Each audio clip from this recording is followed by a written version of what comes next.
어르신, 요즘 계단 오르실 때 한쪽 다리가 유난히 무겁지 않으세요? 제 진료실에 오시는 60대 어르신들이 가장 많이 하시는 말씀이 있습니다.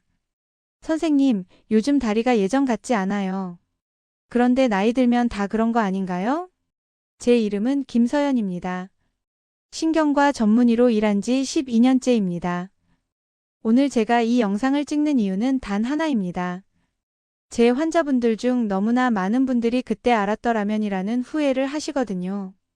지난주에도 그런 일이 있었습니다. 68세 되시는 박 선생님이라는 분이 응급실로 실려 오셨어요. 휠체어에 앉아 계신데 오른쪽 몸을 전혀 못 쓰시더라고요. 보호자분이 제 손을 붙잡고 우시면서 하신 말씀이 아직도 귓가에 맴돕니다. 선생님, 우리 아버지가 사흘 전부터 슬리퍼가 자꾸 벗겨진다고 하셨어요. 저희는 그냥 슬리퍼가 헐렁한 줄 알았어요. 왜 그때 병원에 모시고 왔어야 했는데? 여러분, 제가 오늘 이 이야기를 드리는 건 여러분을 겁주려는 게 아닙니다. 여러분의 소중한 삶을, 가족과의 시간을 지켜드리고 싶어서입니다. 진료실에서 어르신들께 이런 질문을 많이 받습니다. 선생님, 젊을 땐 멀쩡했는데 왜 60 넘으니까 갑자기 이러는 거예요? 정말 공감되는 질문이시죠? 사실 뇌경색은 갑자기 오는 게 아닙니다. 어르신 혈관은 지난 30년, 40년 동안 조금씩 변해왔어요. 20대, 30대 때는 혈관이 고무호수처럼 탱탱하고 깨끗했습니다. 그런데 40대, 50대를 거치면서 혈관 안쪽에 기름때가 끼기 시작해요. 마치 주방 싱크대 배수관 생각해보세요. 처음엔 물이 싹 빠지죠? 그런데 몇 년 쓰다 보면 기름때, 음식물, 찌꺼기가 조금씩 쌓이면서 물이 천천히 빠지잖아요. 우리 혈관도 똑같습니다. 특히 우리 세대 어르신들은 어렵게 사셨잖아요. 짜게 먹고 고기 기름에 볶고 운동할 시간도 없이 일만 하시고 그게 다 혈관에 쌓인 겁니다. 그러다가 60대 되면 그동안 쌓인 게 임계점에 도달하는 거예요. 게다가 60대 되시면 혈관 자체도 딱딱해집니다. 고무호스가 오래되면 플라스틱처럼 딱딱해지는 것처럼요. 그래서 혈압이 조금만 올라가도 스트레스를 조금만 받아도 혈관이 견디질 못하는 겁니다. 통계를 보면 마음이 무거워집니다. 60대 이상 어르신들의 사망 원인 1위가 바로 뇌혈관 질환입니다. 암보다도 많아요. 매년 11만 명이 넘는 어르신들이 뇌경색으로 쓰러지십니다. 하지만 희망적인 소식도 있습니다. 초기 신호만 알아채면 80%는 예방할 수 있습니다. 그 신호가 바로 다리에서 나타나요. 제가 가장 안타까운 건 증상이 있으셔도 병원에 안 오신다는 겁니다. 왜 그러실까요? 어르신들과 얘기해보면 이유가 다 비슷하세요. 자식들한테 걱정 끼치기 싫어서요. 별것도 아닌 걸로 119 부르기 창피해서요. 조금 쉬면 나을 것 같았어요. 병원비 아까워서요. 어르신, 제 말 좀 들어보세요. 저도 부모님 있는 딸입니다. 부모님이 불편하신 거 숨기시는 거 자식들은 다 알아요. 그리고 나중에 큰 병으로 쓰러지셔서 오랫동안 고생하시는 게 자식들한테 훨씬 더 큰 걱정이고 부담입니다. 그리고 병원비 걱정하시는데요. 골든타임 안에 오시면 치료기간도 짧고 비용도 적게 듭니다. 하지만 늦게 오셔서 마비가 오면 몇 달, 몇 년씩 병원에 계셔야 해요. 무엇보다 돈으로 환산할 수 없는 건 어르신의 건강한 삶이잖아요. 제 환자분 중에 이런 분이 계셨어요. 62세 최 선생님이라는 분인데 아침에 일어났을 때 왼쪽 다리에 힘이 없으셨대요. 그런데 조금 쉬면 되겠지 하고 하루를 보내셨어요. 저녁에도 여전히 이상한데 내일 아침까지 봐야지 하셨대요. 다음날 아침 일어나시려는데 완전히 못 일어나시는 거예요. 그제서야 119를 부르셨는데 이미 24시간이 지난 후였습니다. 지금은 요양병원에 계세요. 혼자서는 화장실도 못 가세요. 만약 그 첫날 아침에 바로 병원에 오셨으면 어땠을까요? 지금쯤 손주들이랑 공원 산책하고 계셨을 겁니다. 자, 이제 가장 중요한 부분입니다. 제 말씀 한 글자도 놓치지 말고 들어주세요. 어르신들 핸드폰에 메모하셔도 좋아요. 뇌경색이 오기 전에 우리 몸, 특히 다리가 신호를 보냅니다.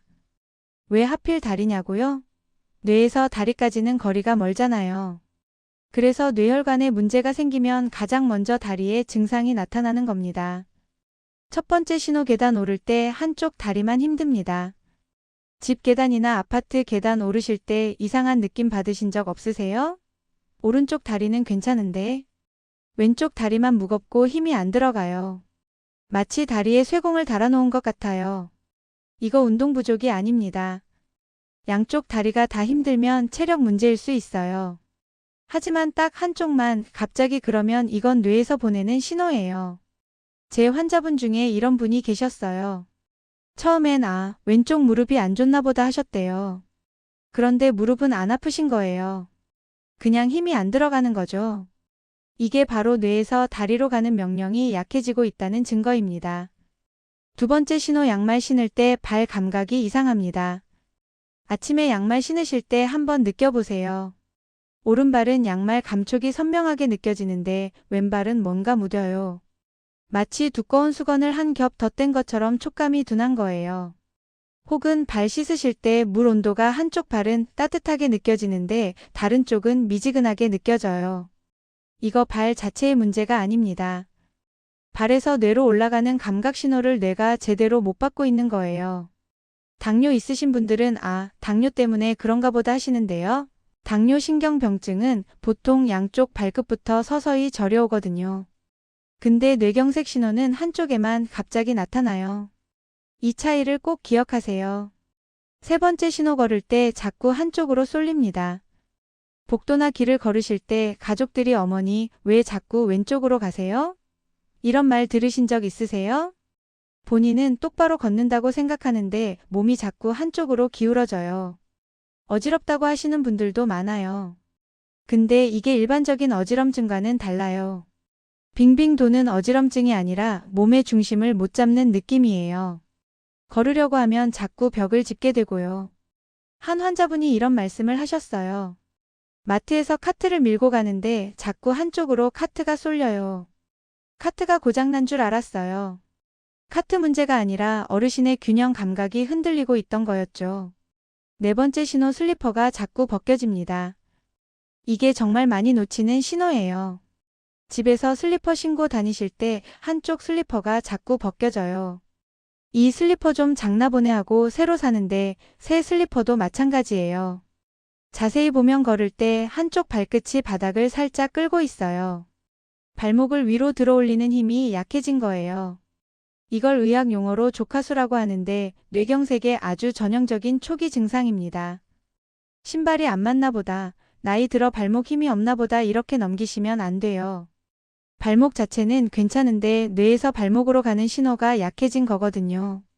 다섯 번째 신호 아무것도 없는데 자꾸 걸려 넘어집니다. 평평한 거실 바닥인데 자꾸 발이 걸려요.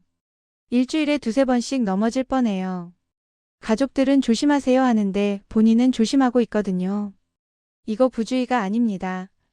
우리 뇌는 내 발이 지금 어디에 있는지 정확히 알고 있어야 해요. 그래야 걸을 수 있죠. 그런데 뇌의 이 기능이 흔들리면 발의 위치를 잘못 인식해요. 그래서 아무것도 없는 곳에서 발이 꼬이는 거예요.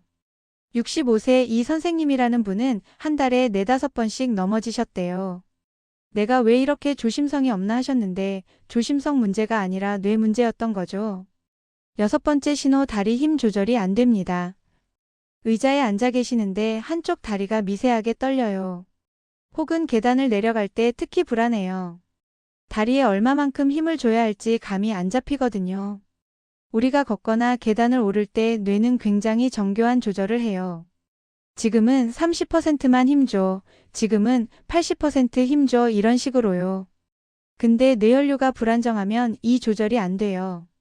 그래서 계단 내려가실 때 한 발 한 발이 무섭게 느껴지세요. 혹시 다리에 힘이 쑥 빠지면 어쩌지? 이런 불안감이 드는 거예요. 일곱 번째 신호 그런데 증상이 잠깐 나타났다 사라집니다. 어르신, 여기서부터가 정말 중요합니다. 집중해서 들어주세요. 위에서 말씀드린 1번부터 6번까지의 증상이 갑자기 나타났어요. 이상한데? 하는 순간 10분이나 20분 후에 증상이 싹 사라져요. 이때 어르신들이 어떻게 하시는지 아세요? 다행이다. 괜찮네 하고 안도하세요. 병원 가려던 계획도 취소하시고요. 제 말 좀 들어보세요. 이게 제일 위험합니다. 증상이 사라진 게 나은 게 아니에요. 뇌혈관이 잠깐 막혔다가 운 좋게 뚫린 거예요. 이걸 의학 용어로 일과성 뇌허혈 발작, 영어로 TIA라고 해요. 이건 경고입니다. 다음번에는 진짜 막힐 거야 라는 뇌의 마지막 경고예요. 통계가 무섭습니다. TIA를 경험한 어르신 중 48시간, 그러니까 이틀 안에 15%가 진짜 뇌경색으로 쓰러지세요. 한 달 안에는 30%가 쓰러지고요. 그 5분의 회복은 치료가 아니라 예고였던 겁니다. 제가 응급실 당직을 설 때 가장 마음 아픈 순간이 있어요. 증상 시작한 지 한참 지나서 오시는 분들을 볼 때예요. 63세장 선생님이라는 분이 계셨어요. 오전 8시에 다리에 힘이 빠지고 말이 어눌해지셨대요. 그런데 아침 먹고 좀 쉬면 나아지겠지 하셨어요. 점심때도 여전히 이상한데 자식들 점심시간에 바쁠 텐데 하고 전화 안 하셨어요. 오후 3시쯤 되니까 정말 안 되겠는 거예요. 그때서야 아드님께 전화하셨고요. 응급실에 도착하신 게 오후 4시. 증상 시작한 지 8시간이 지난 후였어요. 치료는 했습니다. 최선을 다했어요. 하지만 이미 많은 뇌세포가 죽은 후였어요. 지금 장 선생님은 오른쪽 몸을 못 쓰세요. 말씀도 잘 못하시고요.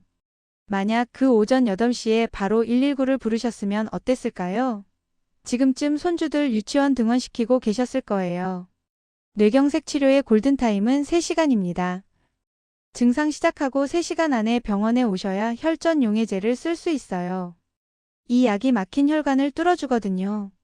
그러면 뇌세포가 완전히 죽기 전에 살릴 수 있어요. 근데 3시간이 지나면 이미 죽은 뇌세포는 되살릴 수 없어요. 치료에도 후유증이 남아요. 많은 어르신들이 이 귀중한 3시간을 이렇게 낭비하세요. 조금 쉬면 나아지겠지 하시며 1시간이 지나고 병원 갈 정도는 아닌 것 같은데 하시며 1시간 더 지나고 자식들한테 전화해봐야겠다 하시며 30분 더 지나고 가방 좀 챙기고 30분 더 지났습니다. 이렇게 망설이는 사이 골든타임은 사라집니다. 자, 그럼 어떻게 해야 할까요? 오늘 배운 7가지 증상 중 단 하나라도 나타나면 어떻게 하실 건가요? 답은 하나밖에 없습니다. 즉시 119에 전화하세요. 증상이 잠깐인데요? 전화하세요. 별로 안 아픈데요? 전화하세요. 조금 쉬면 나을 것 같은데요? 전화하세요. 자식들 귀찮게 하기 싫은데요? 전화하세요. 전 세계 의사들이 공통으로 외치는 구호가 있어요. 패스트예요. F페이스 얼굴 웃을 때 한쪽 입꼬리가 안 올라가요? A 안팔 양팔 들 때 한쪽 팔이 떨어져요? S 스피치 언어 말이 어눌하거나 단어가 안 떠올라요? 티타임 시간 하나라도 해당되면 즉시 119. 저는 여기에 하나 더 추가해요. L 레그 다리. 오늘 배운 7가지 다리 증상도 즉시 119예요. 119에 전화하면 이렇게 말씀하세요. 뇌경색이 의심됩니다. 왼쪽 혹은 오른쪽 다리에 힘이 없습니다. 증상은 오전 10시에 시작했습니다. 증상 시작 시간을 정확히 말씀하시는 게 정말 중요해요. 이게 치료 방법을 결정하거든요. 그리고 어르신 창피하지 않습니다. 119는 이런 상황에 쓰라고 있는 거예요. 나중에 아무것도 아니었으면 그게 얼마나 다행이에요. 제가 응급실에서 일할 때 이런 분들 많이 봤어요. 허탕쳐서 죄송합니다 하시는 분들.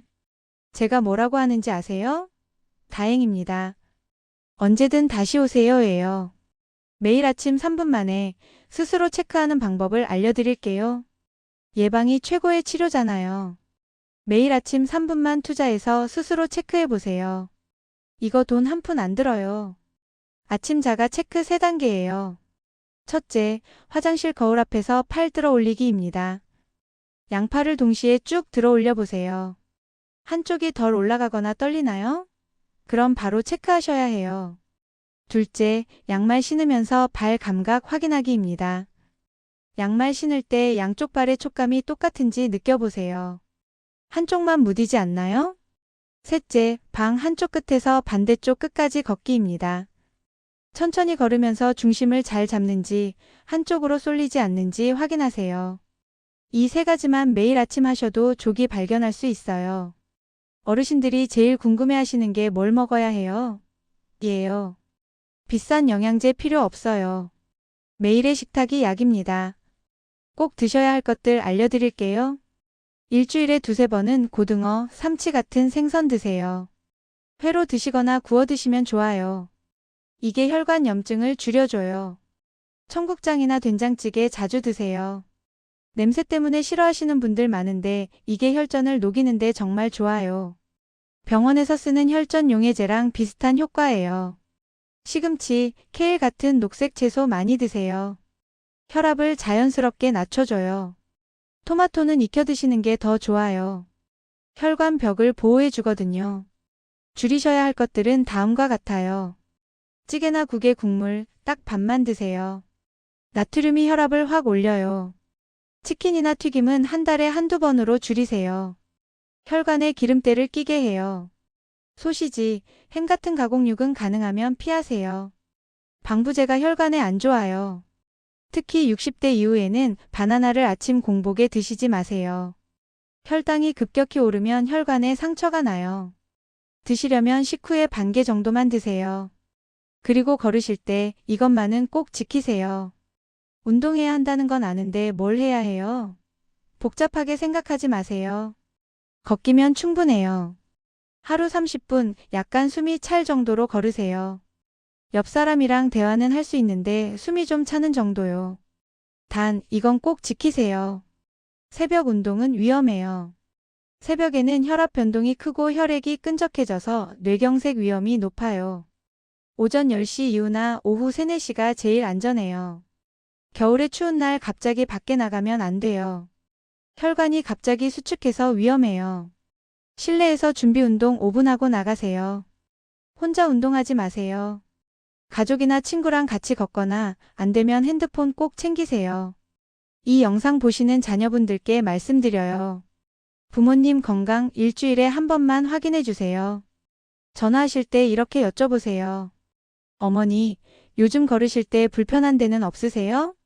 아버지, 다리에 힘은 잘 들어가세요? 부모님 댁에 가시면 걸음걸이 좀 보세요. 평소랑 다르게 한쪽으로 기울거나 발을 끄시거나 슬리퍼가 자주 벗겨지면 병원 모시고 가세요. 그리고 부모님께 오늘 배운 7가지 증상 꼭 설명해 드리세요. 이런 증상 생기면 바로 저한테 전화하세요. 제가 119를 불러드릴게요라고 약속하세요. 혼자 사시는 부모님은 더 위험해요. 증상이 생겨도 누구한테 말할 사람이 없거든요. 자주 연락하세요.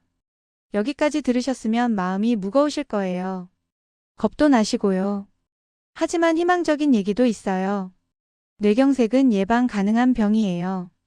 전문가들은 80%가 예방 가능하다고 해요. 오늘 배운 7가지 신호만 알아도 어르신은 99%의 사람들보다 안전해요. 그리고 조기에 발견해서 골든타임 안에 치료받으면 80% 이상이 후유증 없이 회복돼요. 제 환자분 중에도 그런 분들 많아요. 67세 김 선생님이라는 분은 아침에 다리에 힘이 빠지자마자 바로 119를 부르셨어요. 병원 도착해서 1시간 만에 치료 시작했고 지금은 아무 후유증 없이 잘 지내세요.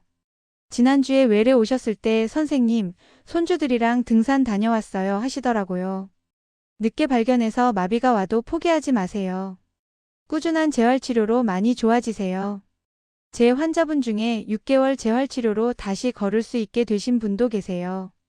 어르신 12년간 신경과 의사로 일하면서 제일 가슴 아플 때가 언제인지 아세요? 선생님, 진작 알았더라면. 이 말씀 들을 때예요. 저는 이 영상 보시는 어르신들만큼은 그 후회를 하지 않으셨으면 좋겠어요. 오늘부터 당장 하실 일이에요.